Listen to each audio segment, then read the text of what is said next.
Hi guys, and welcome back to Model Fix. My name's Dan, and today we are fixing. So for those that are familiar with the Corollas, I don't know if it's across all of the Corollas, but definitely with the pre-facelift Toyota Corolla T Sport, which I'm in right now, it's bloody freezing because the heating doesn't work. So what we're going to do today is have a look at a few things and see what it could be. One of the first things I want to check is the cabin filter. Make sure it's not blocked or anything like that stupid. Let me show you the symptoms of the issue. Right, so the car is up to temperature, as you can see there on the temperature gauge, and the heating says it's in hot mode, but when I put it on, we've got hottish air coming out of there. Pretty hot actually, it's alright. It's not boiling, but it's warm. You've got nice warm air coming out of that one. And then you've got, I'd say, coldish air coming out from there. And then freezing air coming out from that one. Just turn that down because it's making a lot of noise. So, I would say either there's a blockage somewhere or it's something else entirely. Let me do a bit of rummaging around. Let me check the cabin filter first, because that's supposed to be under there, and then we'll go from there. Alright guys, so what you need to do is take this little damper off. It's only one little screw on the side of the glove box. And then what you do is there's a little cover there. You pull that off, it's got two little clippies on the side. You squeeze those in, and then you'll reveal the cabin filter. Look at that crap in there. I haven't got a new one on me at the moment, but let me just try and clean that out and see what effect it has. Alright guys, I've just had that out. Look at the bloody state of it. It's disgusting. It's no wonder there's no air getting through. So I think first port of call, I'll change that and then see what we could do from there. Alright, I have just ordered one of those filters, a Bosch one from Euro Car Parts, £13.49 including VAT. Let me go and pick it up and I'll show you. I'm not being funny guys, but this is well and truly blocked. I mean, look at it. It's disgusting. Alright, just something quick to note. Make sure you note which way the air flows and put the filter in the right way around. So that says airflow up, and that's the way we want it. On some cars I presume it's down. You'd think that that was the right way around because the text is the right way around, but no. So this way around, yeah. Alright, that's now in the hole. It goes in this way. It only goes in one way anyway, too wide the other way. And then put the cap back on and we're away. Alright guys, that's all back together again. Wasn't hard, just clip that back in. Let's test it. Alright, let's see if that's worked. I'm quietly confident, but let's see. So put the heating on, it's on hot. Put the mode on forward. That one's toasty. Well, that one's hot. That one's warm hot. That one's coldish. And then that one's cold. Let's check some other things. Okay, so as you can see from the expansion tank, it's nearly up to the full mark. I will top that up once it cools down and see if that makes a difference. And then if that doesn't make a difference, then what I'm going to have to do is, you see those two pipes over there, they go to the heater matrix. So I'll disconnect those, and then what I'll do is I'll flush out anything that's in there now, and then I'm going to fill it up with some Oust or with some sort of lime scale cleaner and see if that fixes it. But we'll top up the coolant first and see if that makes a difference. There's the part number for that pollen filter for anyone who's interested. And again there. Alright guys, so I've filled up the coolant reservoir to just above the full line, and it's not made any difference. It feels a little bit warmer, but nothing massively noticeable. So I think it's time to flush the matrix. Alright guys, so I've made up a little rig. This is a standard MR2 coolant pipe which I've got left over. Same with that one. And then what I've done is on here I've got a brass fitting from Tool Station. Force that into this end, Jubilee clip, And then I had some clear pipe knocking about. All this stuff is stuff that I've had in the house already, apart from that fitting, which I went and bought. So anyway, clear tube so you can see what's coming out. I think that's quite important. And I've fitted a hose pipe end onto this pipe so that I could just clip the hose pipe straight on and flush it through. Luckily for me, there's a little shoulder here on this. It fits kind of all right, but not amazingly. So I've sort of forced it onto this shoulder and then put this hose clip on, and it's pretty solid in there, so that's good. Now I'm going to fit this to maybe that side, and then this one to the other side. And no, actually I'll do it the other way around. I'm gonna do it one way, then I'm gonna do it the other way, flush it all out, and then I'm gonna fill it with descaler, leave it for 10 minutes, and then flush it both ways again. That's the plan. Let's do it. I forgot to mention I've got 2 bungs on standby. This was some old grip fill. I've just cut it down, and that should fit in the pipe and bung it. And then same with this, it's just a bit of cork or bamboo or something. I used that previously on the MR2 build. So bung both of those pipes so we don't get coolant everywhere. I want to try and retain as much coolant as possible. So let's do it.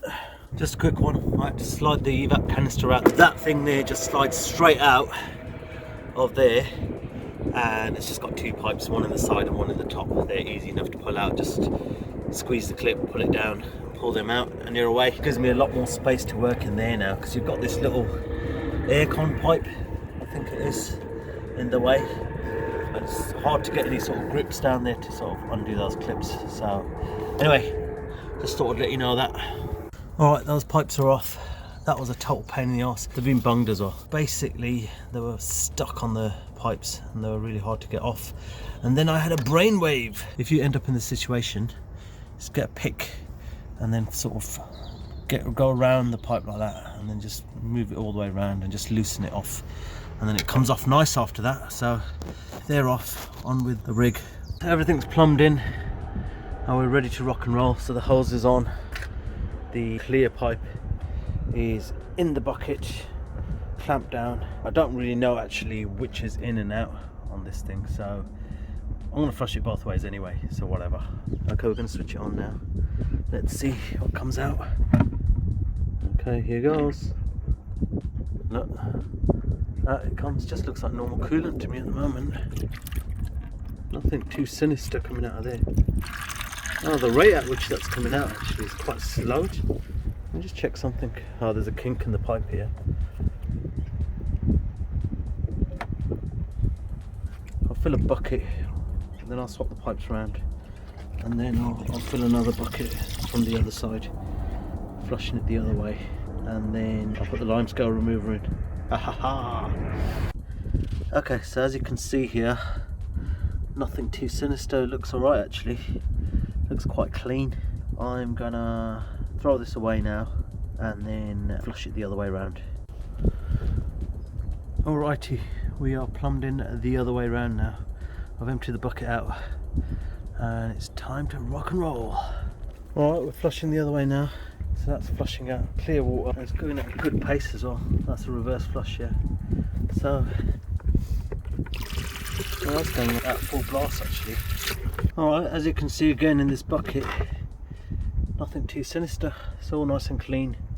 So now I think I'm going to fill it up with limescale cleaner, namely Oust. Something to note, before you put the limescale remover in the heater matrix, you need to blow out all the water that's actually sitting in there.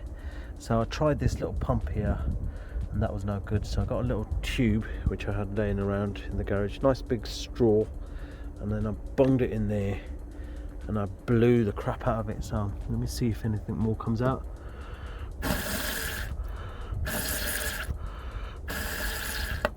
There you go. That's just about empty now, I think. So I'm gonna make up the solution of Oust limescale remover. I'm not sponsored by Oust by any means, but I just like the name. So yeah, let's fill it up. Alright, I boiled about 1.5 litres of water.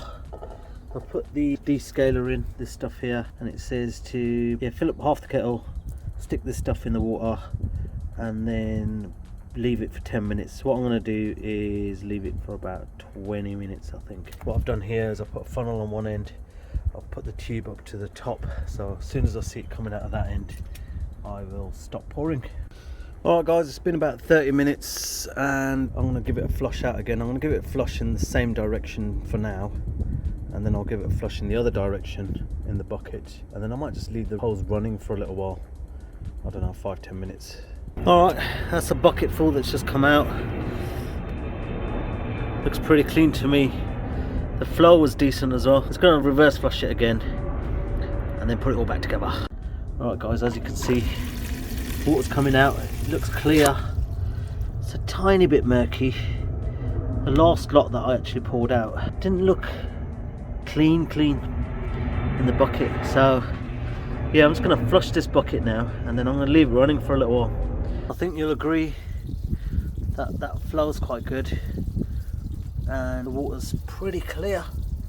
So I think I'm going to let it run for a couple of minutes now and then put it all back together again. The pressure seems a little bit low, but then there's a kink in the pipe basically. There was another kink down there, but I've straightened that one out, and there's a bit of a leak and whatever. But yeah, I'm going to have to give all this a thorough wash down with some water as well, because I've had lime scale cleaner down there and I don't know what that's going to do to the rubber and the pipes and stuff. Alright guys, she's all back together. Pipes are all back on, no leaks anywhere, which is good. I did hose all of this area down just in case there's any descaler left anywhere. I'm just going to let it warm up now, get up to temperature, see if this water goes down, and then check the heaters. It's been about probably 20 minutes the car's been running now. And I did check it after about 10 minutes, and that one was hot, that one was hot, that one was actually hot as well, but that one was cold. So it's been about 20 minutes now. Let's try it again. I'll put it on full blast. Okay, moment of truth. That's boiling. That's boiling. Boiling hot. That is a little bit cooler, but it is actually hot. So I think I'll drive it around. That one's proper hot now, same as that. So I think we've fixed it. I think the flushing worked, definitely. So I think what I'll do is I'll run about in it a little bit. Hold on. So I think what I'll do is I'll run about in it now a little bit, let the water come down. Probably got airlock somewhere along the way anyway. And then when the coolant level comes down, I'll top it up. And I think we'll be good. But it's so nice to actually have heating back. Woo! I'm over the moon. I had to go shop today, and the water level hasn't gone down since yesterday, so I'm gonna have to probably bleed it somehow. I don't think actually there would be a lot of air in the system, because all the water in the matrix, I sort of left it in there. I didn't blow it out. I think it'd be a minimum amount of water that needs topping up, probably half a litre if that. I totally forgot I had this thing here. This is like a temperature probe, whatever you want to call it, measurer. Cheap one from Lidl. Parkside. They do some good stuff in Lidl. Anyway, I thought I'd check the temperatures in each of the vents, so let's do that. I'm going to put it on... I'm not going to put it on full blast. I'll put it on about nearly full blast. And all of the vent positions are the same. And then what I'll do is I'll fire that thing at the third vent down. So for this one, for example, there, yeah, and from a similar distance as well to keep this fair. So look at about 53 on that one.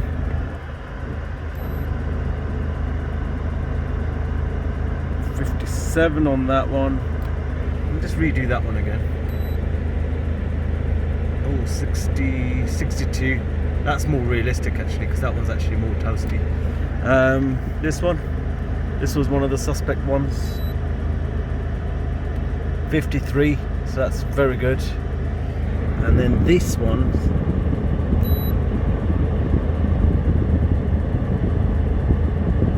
.39. I wish I'd measured this before. 40 actually. So, and it's still going up a little bit. So yeah, this one's still a little bit cooler, but it's definitely hot air now, which is great. So yeah, good result. Alright guys, I hope you enjoyed that video. I'm glad it was a success in the end, and definitely a job worth doing. I left mine in the summer thinking, nah, whatever. In fact, you don't use the heater in the summer, so I didn't even realise it was bad. And then on the colder days, I realised it was bad, and I just started using the other cars. But yeah, it was a job that had to be done, and I'm glad I've done it now, so that works. So I hope you took something away from it. If anybody wants to borrow my rig, just message me and I'll be happy to send it to you. Help the community out, I guess. And yeah, hope you enjoyed the video. If you liked it, like and subscribe to my channel for more juicy content. I'll see you in the next one. Bye for now.